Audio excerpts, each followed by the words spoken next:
Silence kills. Tonight, Safari Podcast breaks it. And we are kicking off season 3 with a conversation that couldn't wait. Join me for a raw, urgent look at femicide in Kenya, featuring a senator, a diplomat, ecosystem builder and strategist, and an artist confronting grief through ink and imagination. What a wonderful combination. Statistically, every 10 minutes, somewhere in the world, a woman or girl is killed by her own partner or family member. And in Kenya alone, at least 220 women and girls were killed this way in 2025. So you can imagine every week there are few girls and a few women who are killed. Welcome to Safari Podcast and welcome to Season 3. I'm your host, Wairimu Gitao, and I'm genuinely thrilled to open this new season with the conversation Kenya cannot afford to postpone any longer: femicide. We'll hear from a senator shaping policy, a diplomat, ecosystem builder, strategist, shifting systems from the ground up, and a young Gen Z illustrator turning unspeakable loss into unforgettable protest art. And may I say that proudly, he's also my son, Lawrence, and we'll get to him. So just as a way of introduction, we have Senator Hamida Ali Kibwana.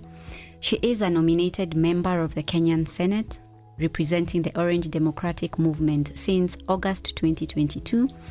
She has over 2 decades of experience in electoral management, political strategy, and democratic governance. She previously served as head of elections, operations, and strategy at the Raila Odinga Presidential Secretariat. She has held prominent roles in international electoral projects and champions legislative reform and justice for survivors of gender-based violence across Kenya and globally. Mheshimiwa, karibu sana. Asante sana. We are very pleased as Daystar University, as an institution, also a Safari Podcast. I am very pleased to be hosting you today. So we'll start off with you, Senator. Kenya has recorded alarming rates of femicide in recent years. In your view, what are the deepest root causes and why has this crisis persisted despite growing public outrage? I think I want to put it in a nutshell, and thank you for inviting me here. I look at femicide in a different way. And I think at times I feel that femicide is not about just murder. It's about power. It's about inequality. It's about the valuation of women's lives.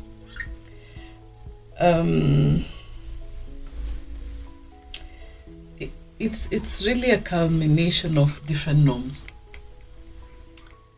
And you realize how rampant, it has become. And you're wondering, it's more or less, it's normalized. Of late it has been normalized.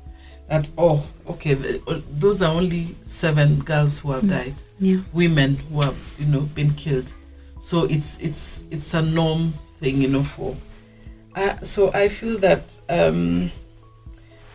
that harmful norms, of normalizing violence, unequal gender relations, economic vulnerability, and culture, where abuse is too often tolerated until it ends in tragedy.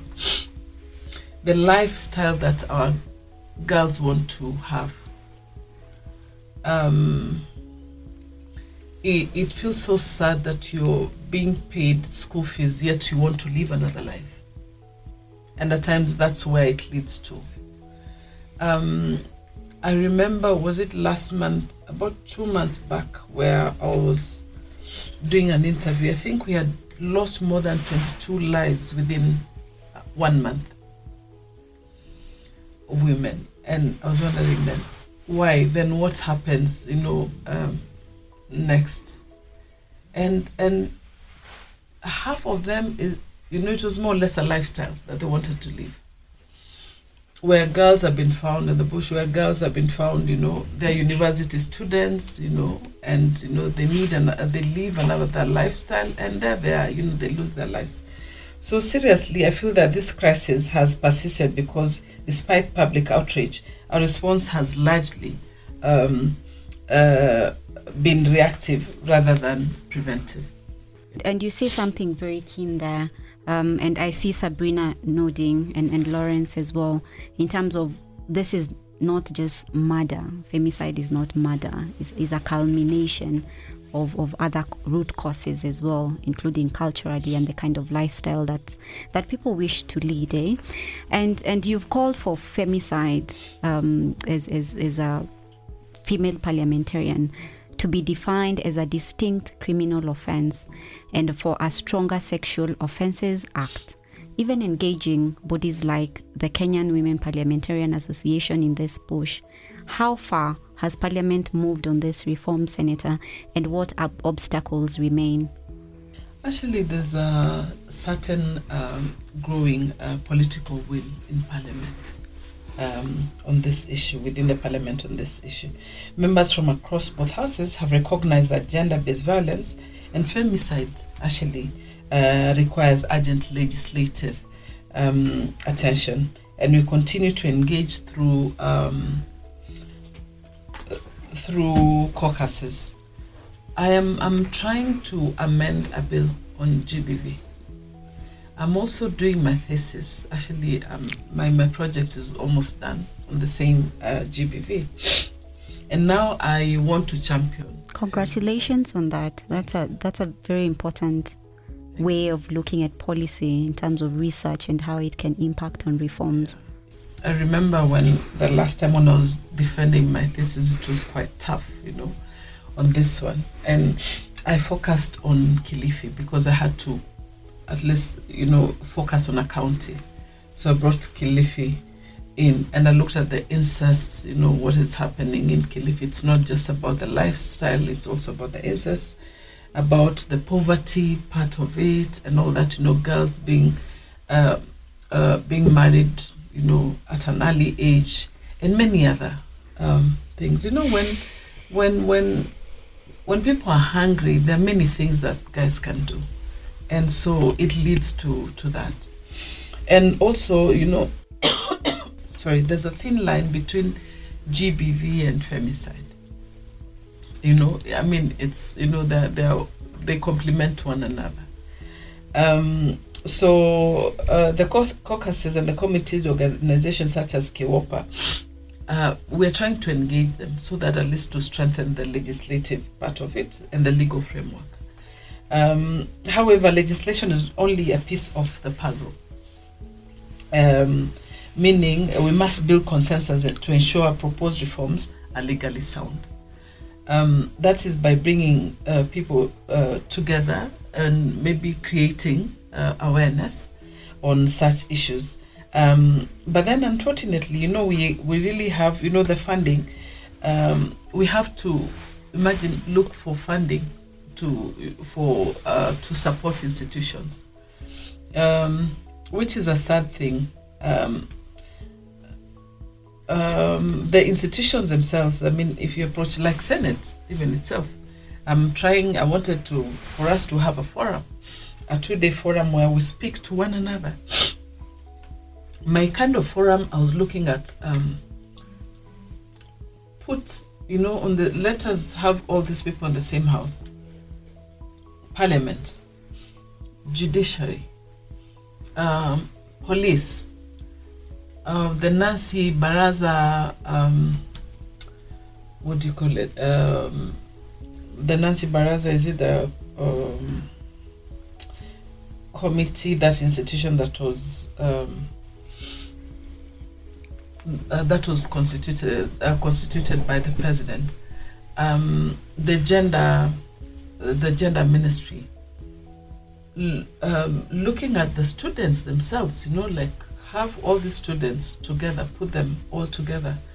Let's have the survivors and the parents of, of the or the deceased, and many others. So looking at all this, put all this, the civil society. So let us speak to one another and let us come up with a way forward and maybe sign an MOU that this is going to happen. Now, if this matter comes to court, how does the judiciary deal with it?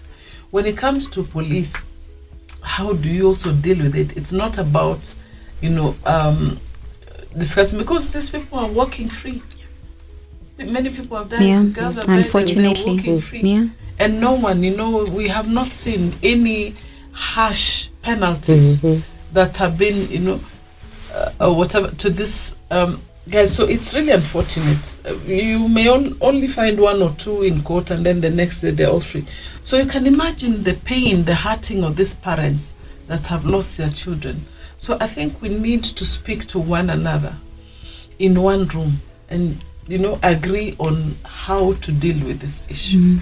So even the local community, the religious leaders, put all of them in one room. Absolutely. Absolutely. It's a societal problem. Yes. It's a Kenyan issue as well. And we should, as you say, look at it holistically.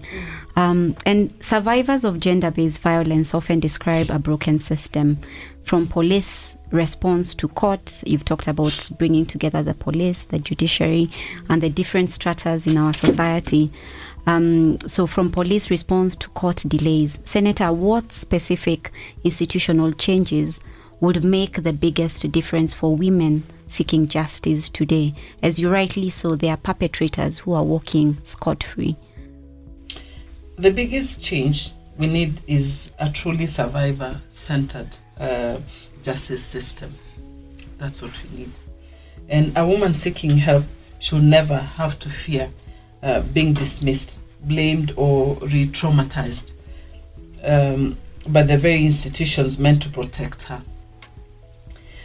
She should have confidence that her case will be handled professionally, her evidence preserved, and the whatevers that have offended at least have been brought to book. Her safety is also prioritized. And her dignity respected throughout the justice process. Nowadays, when your girl goes out, at times you don't even whether she's going to come back home, safely. And when she's safe, then you say, for us to say, Alhamdulillah, she's back home. So it's really unfortunate that, the space that we live in is, no longer safe. So we must also invest in a robust network of safe houses. The safe houses where across the country too many survivors remain trapped in abusive situations, simply because they have nowhere to go, nowhere to run to.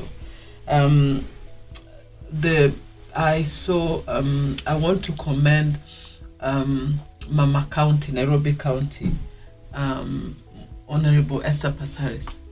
She's I went to one of the safe houses that she's done in Nairobi, around Gigiri area, and I believe it's one of the best safe houses that we have in Kenya. Very comfortable, and one at least can live there within within 1 to 3 months, that they can house the survivors.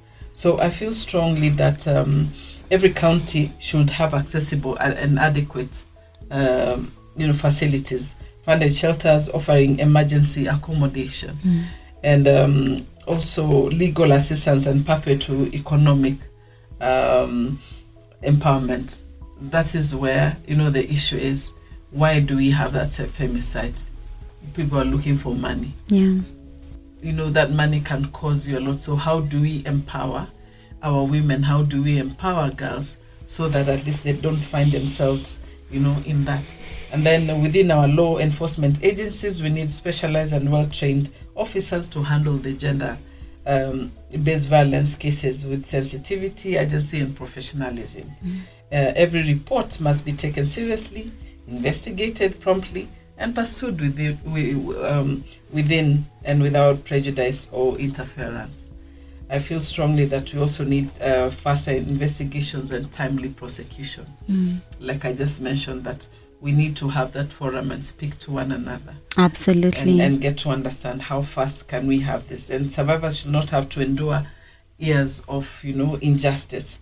While, justice delayed is justice denied. Yes. Yeah. And the trauma that culminates from finally, that. Our institutions must work on the coordinated system. The police, the judiciary, the office of the director of prosecutions, healthcare providers, county governments, and community-based organizations, may also come in handy. I kind of appreciate how you've broken it down from dignity to the actual nitty-gritty practicalities of what needs to happen within the different units, government and community. I remember in 2016, we did a conference and a panel discussion around sexual and gender-based violence. Then it was with Médecins Sans Frontières or Doctors Without Borders. And we engaged, speaking of art and how communities can touch people through a wider lens. We engaged Heart the band, who did a song about ending gender-based violence. And since then, the conversation are still ongoing, but it feels as if we took a step back and now we went into femicide, because usually it was, they've been beaten, they've been harassed.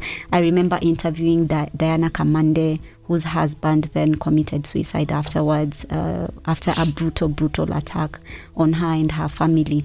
And these are stories that need to be brought to the forefront so that, like you said, a well-coordinated response and reforms can be put into place.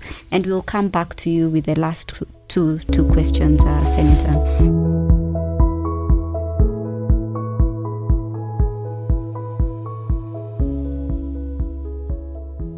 You're listening to Safari Podcast with your host, Werimo Gitao. And today, opening season 3, we dive deep on ending the silence on femicide. Our guests are Senator Hamida Ali Kibwana, Diplomat, ecosystem builder and strategist Sabrina Ejore, and illustrator and activist Lawrence Kamau. Do not touch that dial. We'll be right back.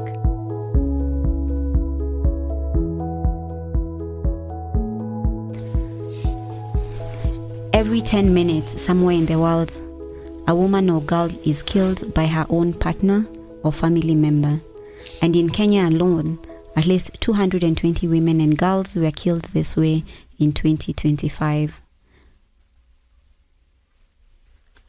Senator Hamida Ali Kibwana, are there any plans for a dedicated national conference or meeting or gathering or forum or discussion on femicide, one that brings together legislators, as you've said, coordinated response, civil society, law enforcement, artists and activists, and communities under one roof? What would you want such a gathering to achieve? The objective is to move beyond dialogue to action. We want the conference to build a shared national strategy with clear commitments, defined institutional responsibilities, and measurable timelines. It should provide a platform to examine the root causes of femicide, to strengthen prevention measures, and to identify gaps in our laws and institutions. One also is to improve survivors' support systems and foster stronger coordination among all the stakeholders. But then, most importantly, I would like the conference to produce the actionable roadmap that every institution can be held accountable for implementing. We owe Kenya women and girls more than conversations. We owe them meaningfully, and seriously, we need to have some lasting change. We do need to have lasting change, not just a one-off solution. This is talking about our children, our girls who are born, our girls who are growing up, and our girls who have survived abused as well. And finally, Senator, what would you say directly to young Kenyan men and boys, my son here, Lawrence included, listening today, about the role they must play in ending femicide in their homes, schools and communities? I want to say, and I'm looking at Lawrence in his eyes and tell him that true strength is not found in control, intimidation, or violence. It is found in respect, compassion, self-control, and the courage to stand up for what is right. Challenge harmful stereotypes. They speak out when you witness abuse, support survivors, and hold your friends accountable. When they normalize violence against women and girls. However, the Kenya we all want is one where every woman and every girl can live freely and without fear, and the future depends on the choices that we make. Like I said, violence is not an option, and power can be created, but then in other ways. I invite every young man to become an ally, a protector of dignity, and a champion for equality. Ending femicide is not just a woman's issue, it is a national responsibility. Therefore, each one of us has a role to play. My son Lawrence. It's all about becoming an ally and a protector, just to restore dignity and a champion for equality. And true strength is not found in control. That is a point to take home. And before you leave, just checking in, and for the next episode 2 of season 3, I'm hoping to have survivors who will join us in the studio. Any word you'd like to share with the survivors who are going through this and listening to you and thinking, what next step should I take? What would you like to tell them, Senator? I want to give them hope. There's still some light at the end of the tunnel, and all is not lost. I champion mental health, and I know what they're going through. It's never easy, and you know what it ends up doing, even taking one's lives. So I just want to give them that hope that there's someone somewhere who is really thinking about them, the survivors, and I'm hoping the promise of tomorrow shall come to pass. Thank you very much, Senator. It has been a wonderful pleasure having you, and if you're listening, you're a survivor out there, there is hope. Thank you. Asante sana. Thank you. Asante sana.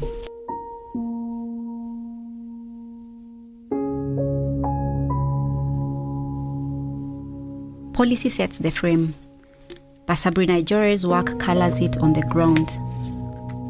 Locally, nationally, regionally, and internationally. Sabrina, welcome to Safari Podcast. Thank you so much for your kind invitation and for considering me for the Safari. Karibu sana. And you know, of course, every 10 minutes somewhere in the world, a woman or girl is killed by her own partner or family member. Yeah. And huku Kenya peke yake, 220 women and girls were killed in 2025.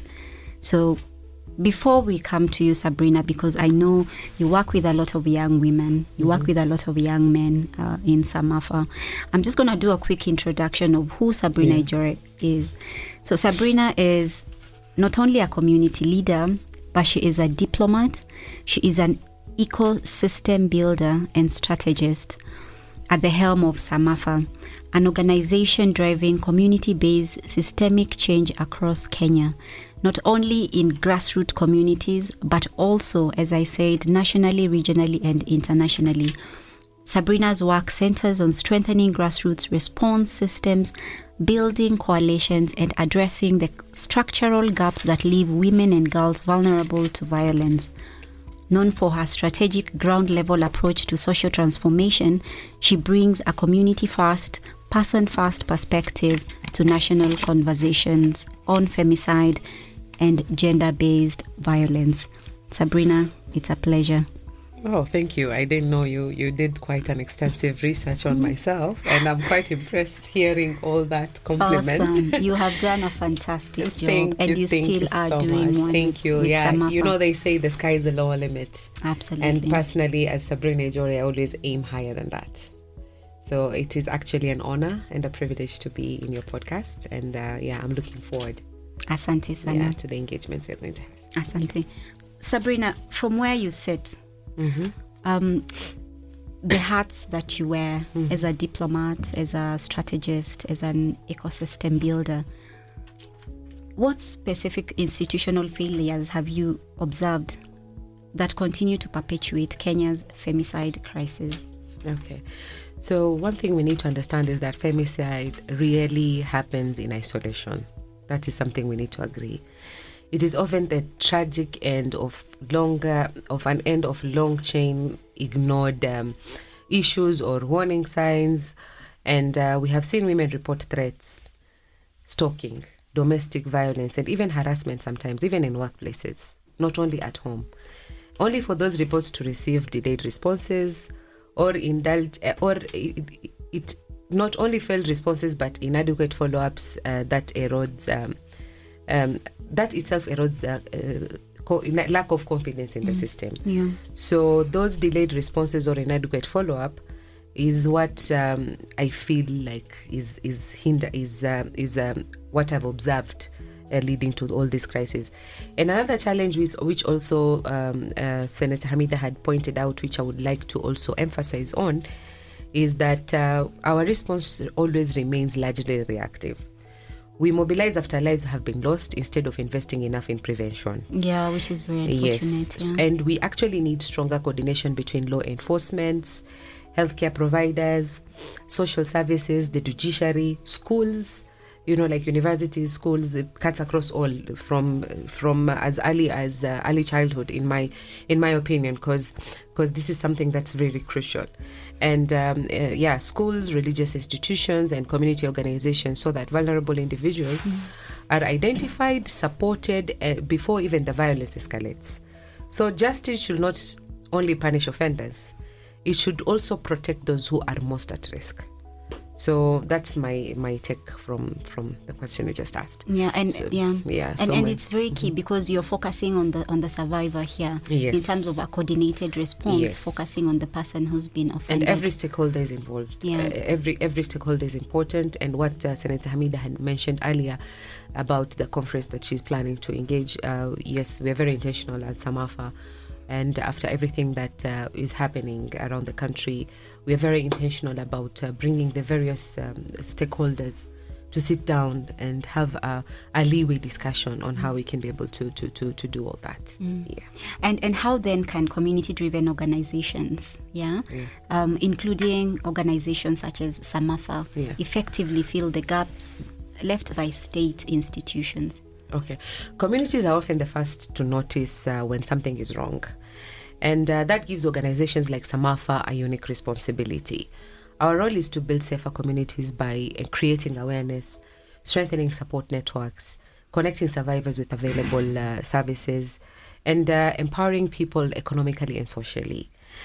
We also engage men, women, youth, religious leaders, and local stakeholders because preventing violence requires everyone, like I mentioned earlier.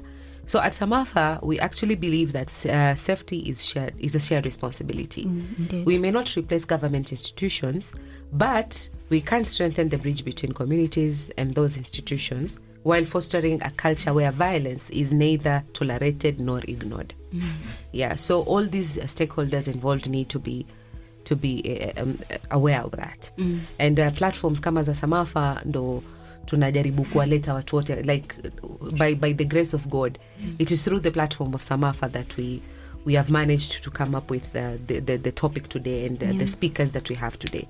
So this already shows the intention behind what Samafa is trying to create, like platforms where people can also be able to talk about it and create awareness at large. Yes. Create awareness as well as come up with solutions. Absolutely. Like Senator had mentioned about safe houses. Samafa Prosperity Foundation is actually very intentional about that as well. We are having conversations with donor partners on establishment of safe houses. Initially, our goal was to create safe houses for street families, because we also have a number of street families out there that are struggling, and during this season, winter in Nairobi, June, July, it's usually very cold. I usually look at the street families. Where do they sleep? How do they sleep? How well are they covered? At least us, you and I have a roof over our heads. But what about these people? So we were really, really passionate about supporting them. And also they get sick. We have a lot of young women who have run away from home, of course, through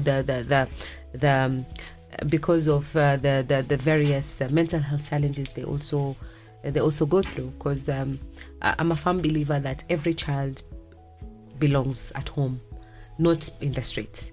So ukiopata mtoto ako streets, sometimes you might assume maybe the home is the safest place, but unfortunately the home is not the safest place. We have young girls running away from home. Like in our database, we had like a 14-year-old adolescent girl who got pregnant, and she was coming to us, and she had sexually transmitted infections, and we were trying to all our best to help her and to support her, and she didn't even have a place to stay. And you see, like we try to empower her as much as we could. Anauza ndizi by the roadside, she's hawking. But then the same person who's trying kuuza ndizi amezaa, ako na mtoto wake mchanga, haizi kuruhusiwa kulala naye kwa barabara. The Kanjo people are harassing them by the roadside. That's why I'm saying we need everyone to on board to have this conversation. This conversation cannot happen around women only, but also men and also the law enforcement, because we can't have a safe environment when maskini mwanamke ametoroka nyumbani ama hana mahali ya kulala ama analala barabarani, alafu the same people we expect to protect are the ones that are harassing them or violating them one way or the other. So that came a need for us to have a safe house. Yes, we don't have the safe houses yet, but we are working with partners. And I love that vision, and I would like to take this opportunity, Sabrina, to really commend you of what you recently did. A few weeks ago, we had a huge fire in one of the biggest open air markets in Kenya. It's called Gikomba, and Samafa Prosperity Foundation was able to mobilize its members, 700 and more members, and stakeholders and donors and friends and fans of Samafa to come together and at least be able to donate whatever cash they're able to help the people who are running businesses. And this goes a long way, because if you're looking for a solution, it could be one of the women or several women. We actually have 7 members within our Samafa community that are in that sector. They are doing thrift business. And you can imagine when the fire happened, it really affected their whole supply chain. So we had the families that were rendered irrelevant, and it really affected their livelihoods in their household. So we had members reaching out to us and requesting for some sort of support. And these are people whose livelihoods we should safeguard. So we actually reached out to our members and we raised some fundings for them, and we supported them so that at least they can be able to buy more stock, and not only that, we try to create a sustainability model for them as well. Whereas also kando na ile stock yenye wamepurchase, also fellow members can support them by buying those stocks from them as well again. Because one of the core aim and one of the core pillar for Samafa is to support small and medium enterprises in Kenya. And that's how as Safari Podcast came to Samafa as well, and Lawrence, who I'm with in the studio, who has written 3 and published 3 comic books, was able to exhibit his work in a free to all expo in April and in May, where SMEs came together to network but also to do business. So community-centered, community-focused, but also sustainability, so that we can also eradicate some of these issues and root causes of violence against women. And in your view, Sabrina, what is the single most critical shift needed to dismantle the deep-rooted patriarchal norms fueling this violence? In my honest opinion, I'm a mother of 3. I have a son as well and 2 daughters. And in my opinion, the biggest shift begins with how we raise our children. That's why I mentioned being a mother of 3. We need to teach boys that strength is demonstrated through respect, responsibility, and emotional maturity, not control or violence. At the same time, we must raise girls to understand their worth, exercise their rights, and speak up when something feels unsafe. This is not about creating conflict between men and women. It's about building relationship rooted in mutual respect, dignity, and equality. Families, schools, faith leaders, the media, and the community organizations all have a role to play in reshaping these forms. So it is really important we look at how sisi majumbani mwetu tunalea watoto wetu. Because I always tell people that I'm not only raising my son or my daughter, I'm raising someone's future spouse and someone's future parent. So it all comes back to me, ile malezi tunapeana. So as a community and as a society generally, we really need to look at, self-reflect as parents. What are we doing? How are we raising these kids? Are we instilling good moral values? How are we raising them? And that is the starting point, because by the end of the day, these kids, when they go out there, na ndo ile mtoto mleavo ndivyo akuavo. Umeona, na sefunzwa na mama, ndo tunayaona, ndo haya sasa yanotokea. So I'm not saying that the people who are causing the femicides are 100% to blame. Yes, metaphorically speaking, they are. But sometimes unapata pia huyu mtu or this man or this individual is going through some mental health challenges as well. And they don't even know how to solve conflict, and they resort to abuse or violence. Like yesterday, I just saw from Nairobi Gossip, there's another nini that happened. A woman was thrown from a 6th floor building by her boyfriend, a police officer boyfriend. Amerusha from 6th floor building, siju wamekosana nini, hasira, ameshuka morio kidogo, amemsukuma mwanamke wa watu from 6th floor. Umeona? So like I came to ask myself, like before coming here yesterday tu nikiscroll through my social media. So I was asking myself, kitu gani kilimfanya huyu mwanamume akashikwa na hasira mpaka akamsukuma mwanamke from the 6th floor? Or maybe alimshika kicheat, amemshika labda amefanya. Hiyo ndo kitu unaweza kusema kidogo, yani quote and quote justifiable for someone kushika hasira hivyo. But still have control over your emotions. Our brothers and our sisters, I mean especially our men, last month it was men's mental health month, and we never saw anyone talking about it. Like the conversation is very, very, very minimal, and it's unfortunate, also unfortunate, that men's mental health also falls under the same month as Father's Day. But look at Mother's Day in May. The way it is widely celebrated, everyone, every corner, people are talking left, right, center. But Father's Day, rarely people are just jumping on the wagon and the trend because it's an international thing, yes. But people are rarely appreciated and acknowledged. Men's mental health, the entire month of July. Yes, people were having these conversations, and I attended a few of these gatherings. And one thing we all concluded was that men need fellow men for growth. Men need fellow men for support. Kwa sababu mimi kama mwanamke siwezi kujua shida gani mwanamume ako nayo, but mwanamume mwenzake. You see, like today we are having this conversation. It is me and we are women. It is us women. Yes, by Lawrence being here, she's a boy child, but he's never been through marriage. He's never been through, you know, like those vitu za maisha za mbeleni za kumjenga. But it is easier for me and you to pour our hearts out together because we're women. But men, they don't have that.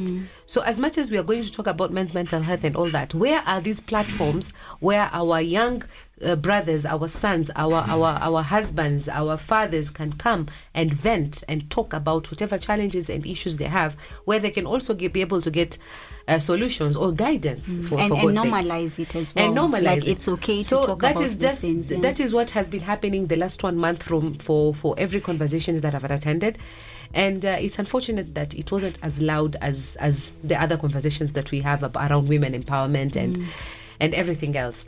So I think that we need to start having these conversations because unfortunately nilisikia statement mtu akisema kuwa hizi femicide zote zinatokea, changamoto kubwa, shida ni mwanaume. Yes, I'm not denying that, but huyu mwanamume ni kitu gani kinamfanya huyu mwanamume pia afanye hivyo, atende jambo hili? Yeah, we are not trying to justify the situation here. Wrong is wrong. We cannot refute that. But again, if you're trying to look for a solution, let's go back to the drawing table. This gentleman mwenye ameenda akamrusha huyu girlfriend wake from the 6th floor, alikuwa nafikiria nini? Kwani huyu si kiumbe? Umeona? So definitely this person is affected mentally one way or the other. If proper assessment is done, utapata labda ni mtu akona chronic depression, ama ni mtu akona a lot of insecurities or something, and that is a mental health issue. So we all go back to the root cause, mental health conversations. I'm glad that now Huduma Center has created a platform for mental health where people can talk to counselors and therapists. I just saw it being announced this week, and I was very happy because that gives it's already a platform that I'm seeing the government is trying to take an initiative, which I believe this is the conversation you're all having. So I urge people to really look into those kind of platforms. Musikae tu hivyo. Sasa tushatolewa Huduma Center na WhatsApp calls. Umeniona kidogo depression imekuhit nini, call, make a call, because even don't do it alone. Yeah. No, look for support systems, and as Samafa, like I mentioned earlier, we are trying to create, we are strengthening communities, so that by sensitizing, by creating these safe spaces for people, not only safe houses, but how can our brothers, how can our fathers, how can the men within our community have these safe spaces? And you mentioned that because I think it's becoming a responsibility not only of the individual, but the community and the organizations within Kenya, and of course globally, to have this safe spaces. And I'm happy, Sabrina, to just mention as board chair for as a board chair for Journalists for Human Rights, we've had sessions where men have been invited to have conversations about gender-based violence. And I'm also happy to report that Lawrence has been part of those conversations. I think as a young man, it's also to look at then how do we impact other young men. But also as an older man, our fathers, like you say, our grandfathers as well, because different generations have different norms, I believe. And maybe, Sabrina, this is not one of the guide questions I had shared with you earlier, because we are seeing a change in our traditions. We are seeing a change in our culture where I am the breadwinner. I go out, I drive, I work. My husband, my brother, they don't have jobs. So they are trying, but yet they've grown up in a culture where they are taught they are the breadwinners. They are the protectors of the family. They are the kings of the families.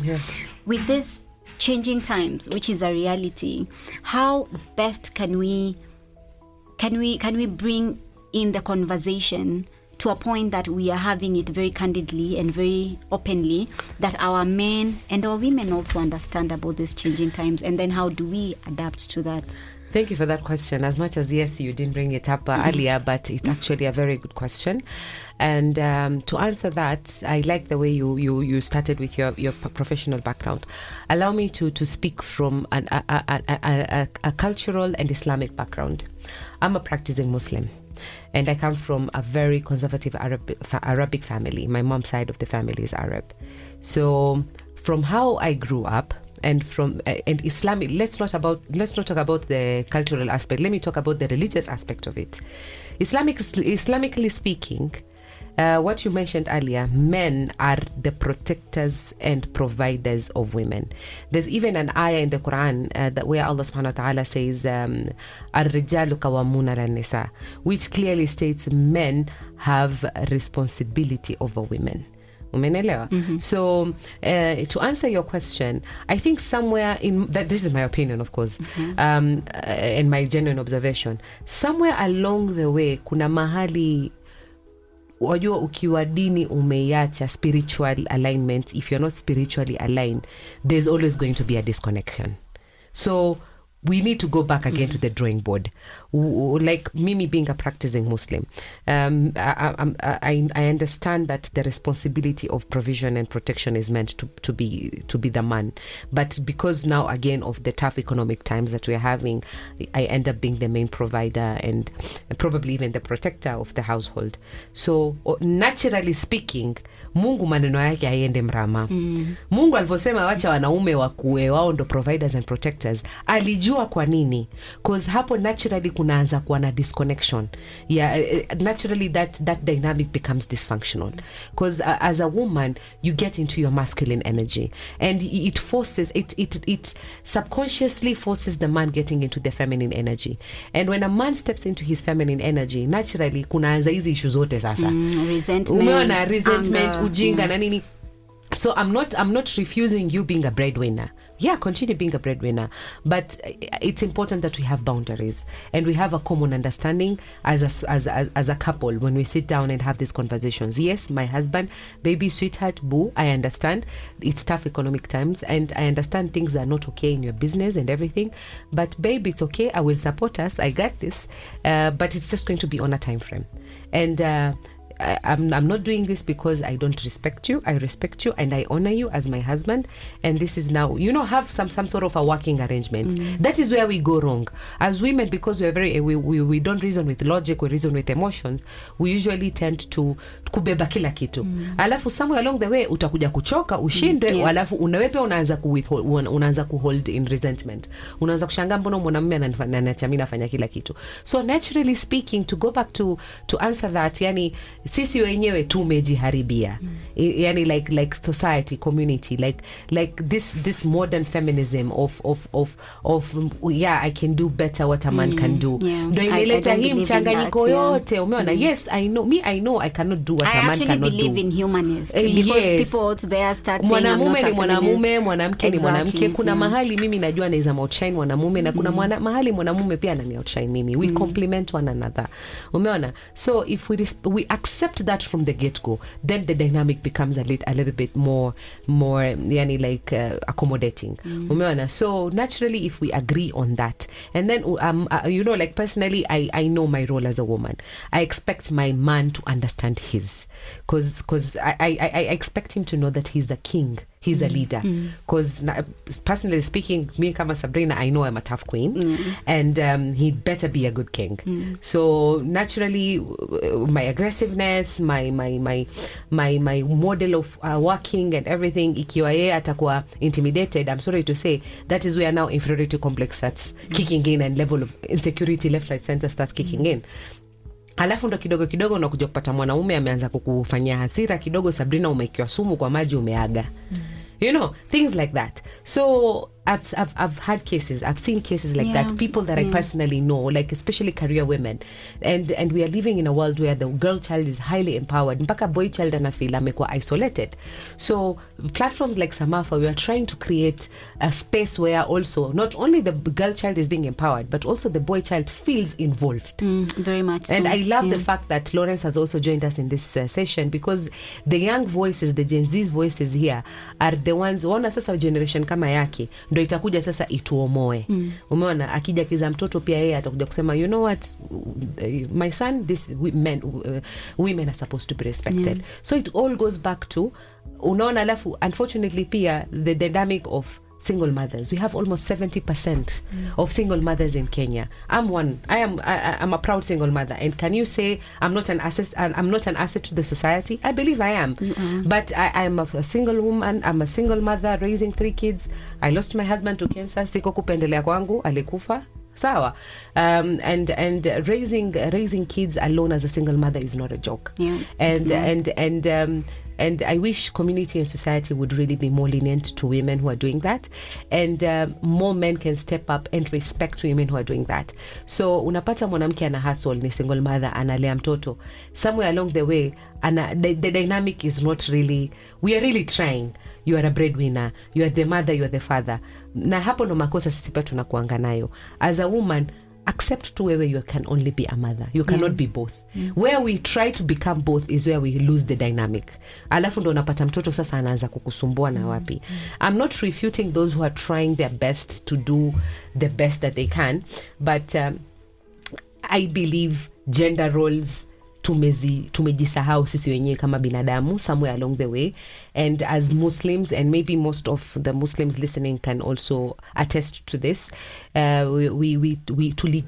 wanawake tumeenda kubeba majukumu ya wanaume, na imefanya mpaka hawa wanaume mpaka wanasahau role zao ni nini katika maisha. Alafu they build these resentments, and then those resentments lead to now GBV, and hence lead to femicide issues. Umeona? So how do we have these conversations? Like how do we involve these men? And men need to understand also they are leaders. We are looking up to them. They need to also, wakiitwa kwenye mikutano kama hizo za conversations za GBV na femicide, wajitokeze kwa wingi. This conversation we cannot have it with women amongst women alone. Sote tunajua shida ni wao wanaume. What I want to clarify is that this thing is not about men versus women. It's a national issue. Absolutely. It's a community issue. Yeah. And it is important that every stakeholder involved is actually very intentional about the solutions that we're going to provide to end these femicide issues, and also maybe to come up with the long-term solutions. And mimi sitaki tena kusikia conversations that how are we solving femicide, nini. We are encouraging it in a way. How do we permanently stop it? Yeah. That is the conversation we need to have, because every woman deserves dignity. Every woman deserves to live comfortably, confidently, and simply. Yeah. So I think, and you just said a point there. It is not a man versus woman war, and this should not be it, because once we frame it like that, then we'll enter into another war that will never end, because then we pass on norms that are unhealthy and not as safe to our future generations. Like Samafa believes, after communities are built and families and institutions, like when communities are built, families, institutions, men, women, young people work together, prevention is everyone's responsibility, and even getting prevention would be easy. Prevention is everyone's responsibility. Yes. And we are talking about femicide. No more silence on this matter. And Sabrina, how do we then address the economic and social vulnerabilities that so often keep women trapped in dangerous situations? Personally, I believe economic empowerment is one of the most effective forms of protection. And many women remain in abusive environments because living may mean homelessness, unemployment, or being unable to provide for their children. When women have access to education, entrepreneurship opportunities, decent work, financial literacy, and supportive networks, they gain more options and greater independence. And that is exactly what Samafa Prosperity Foundation is about. But economic empowerment alone is not enough. We also need accessible mental health support, which I'm glad Huduma Center has started. Na kama tutaweza kuzidi kupata kama, yani like hizo, it's even easier. Umeona?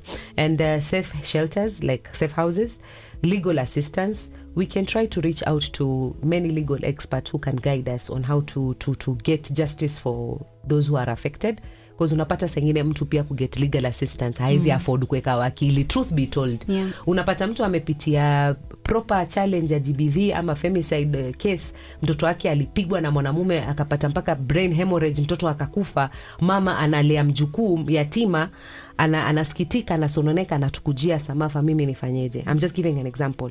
So unapata mtu tunamguide like mshtaki, wajua ni hodari sisi kusema mshtaki, but anamshtaki na nini? Where are the lawyers? We need lawyers who can offer such services on either pro bono, or the lawyers need to be very lenient on such kind. You know, that can also become a prevention and also a support system around the legal department, the judiciary system. Can we have can we kama vile tumepata WhatsApp ya counselors na psychologists and mental health, can we also have professionals like lawyers who are especially dedicated to just support victims of this, who are affordable, unaona? Ama serikali ama anyone inasaidia, umeona? Because unapata mtu anataka kujitetea, anataka kufuata sheria, amedhulumiwa, lakini hajui anza wapi kwa sababu legal fees yenyewe peke yake ni very very expensive. So legal assistance and communities that respond with compassion instead of stigma. That is very important. Communities zenye zita respond with compassion. Unapata watu wana kama let's say sasa Samafa, we are a brand that is known to be very humble and very warm and very compassionate, and I'm very proud of that.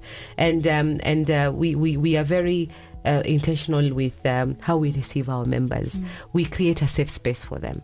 So I'm really championing empowering other communities as well, and by empowering them, by creating easy sasa, like collaborating with them instead of working in isolation. And number one is helping them instill compassion instead of stigma.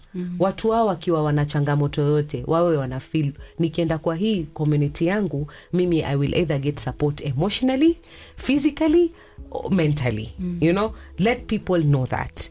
Let people know that. So no one should Samafa have to choose between their no one should actually have to choose between their safety and their survival. Dear listener, did you hear that from Sabrina? No one should ever be made to choose between their survival and their safety. Yeah. That is powerful. Thank you. Powerful. And finally, as we wind up, Sabrina, what gives you hope for the future? And what message do you have for young women who feel unsafe right now? So what gives me hope is that more people are refusing to remain silent, which I'm glad. And young people are speaking out. Communities are organizing, like ourselves, Samafa, we are really trying to create the conferences that we're talking about where we can have these conversations. Men are increasingly joining conversations about ending gender-based violence, and I'm hoping more men can. And organizations are collaborating instead of working in isolation. You see, like now, Samafa is probably collaborating with Safari Podcast to create awareness through this podcast. At Daystar University. You see? So to every young woman who feels unsafe, I want you to know this. Your life matters. Your voice matters. Trust your instincts. Seek help when you need it. And never believe that abuse is something you have to endure. Asking for support is a sign of courage, not weakness. My message to society is equally important. Ending femicide is not solely a woman's issue. It is a national issue, a woman's right issue, and a community issue. We all have a responsibility to create environments where every woman and girl can live with dignity, opportunity, and without fear. Thank you for having me today. That is fantastic, Sabrina. Your life matters. If you're out there and listening to Safari podcast, and ending femicide is not only a woman's issue, it's our issue as a community. Thank you so much, Sabrina, for being here with us today. We are very appreciative for your insights, as well as into your deep dive onto your personal life, but also as to what Samafa Prosperity Foundation does. And dear listeners, from legislation to community mobilization, we now turn to art, where grief finds a language all on its own.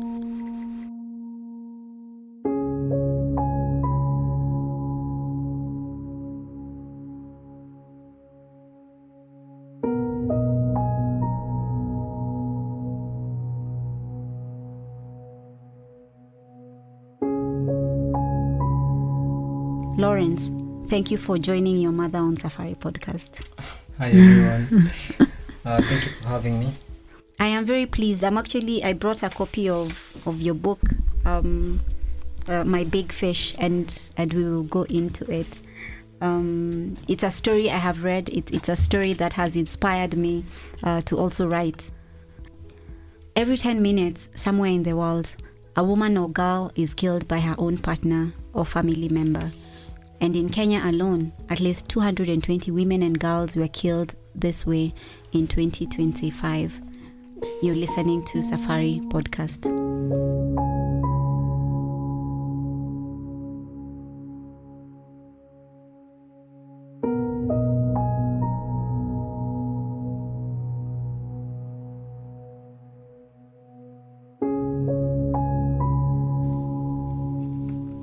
So guys, our third guest today is someone who merges and brings to us his art. Lawrence Kamau, or his art name Renita.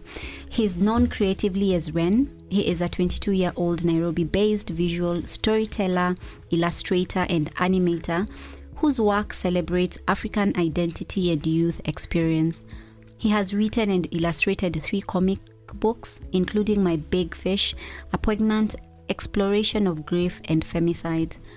His short films, Angla Soul, and contributions to Power 254's democratic exhibitions reflect his growing Artivism practice, using illustration to provoke thought, spark dialogue, and amplify underrepresented African voices. Lawrence, Wren, karibu sana. I am so humbled to have you with us here in the studio. Some questions to you, Lawrence. My Big Fish uses a young girl's imagination and her denial as the lens for grief. What made you choose a child's perspective to tell such a heavy story about femicide rather than an adult survivor's? When I was writing it, well, for kids, they have such a very raw outlook on things. So for her, I kind of chose a little child because of, like, you know, the difference between an adult's way of looking at things and a child's way of looking at things is a child is very I'd say looking at life in more of a rainbow and sunshine type of view, and for her going into denial was also her just, you know, being in that space where she feels safe and not confronting what was happening. Yeah.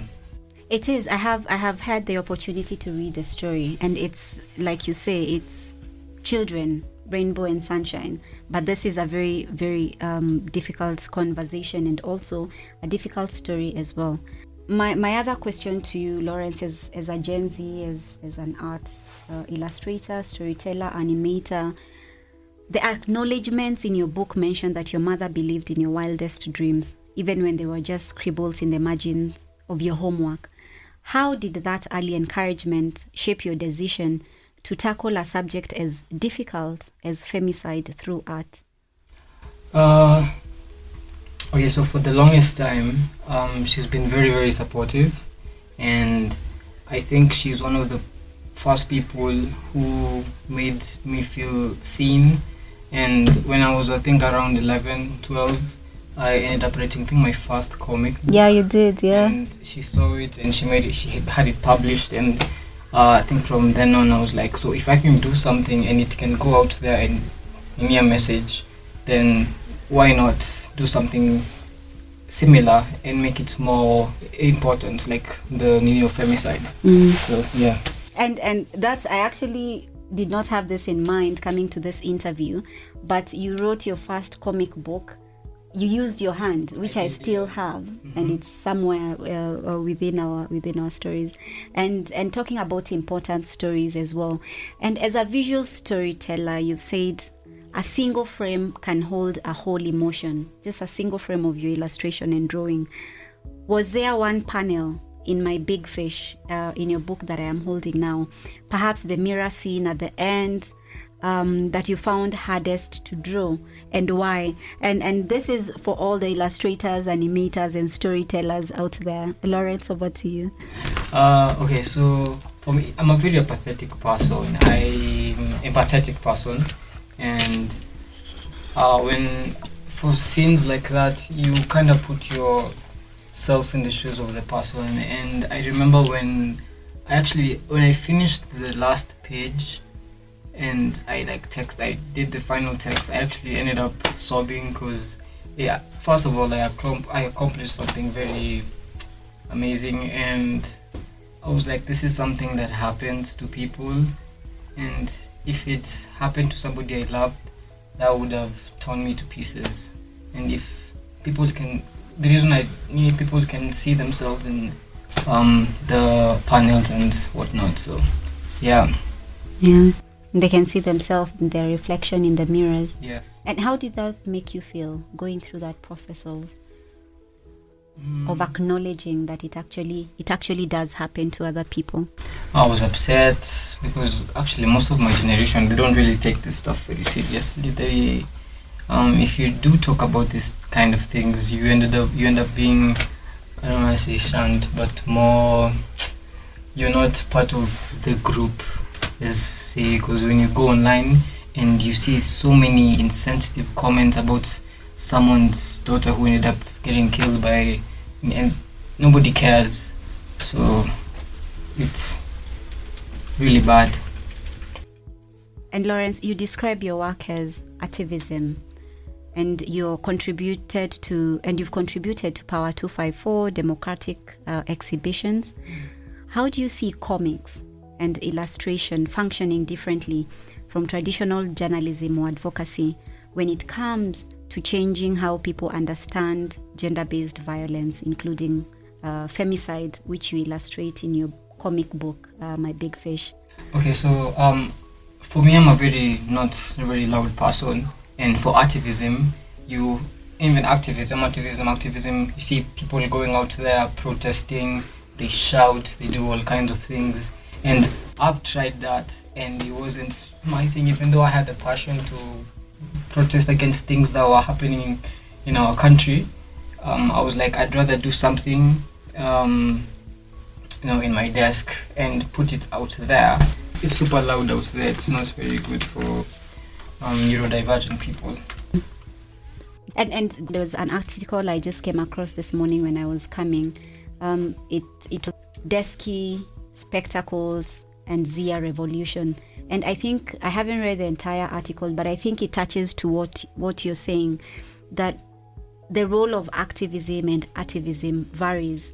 There are people who go to the streets, but there are other who occupy other spaces with their activism differently, because not everyone is built the same. Another type of activism is also graffiti and books and whatnot. It's not just always the street and being really loud. Yeah. Because you can be as loud as you can, but people won't listen to you. You need to have a different approach.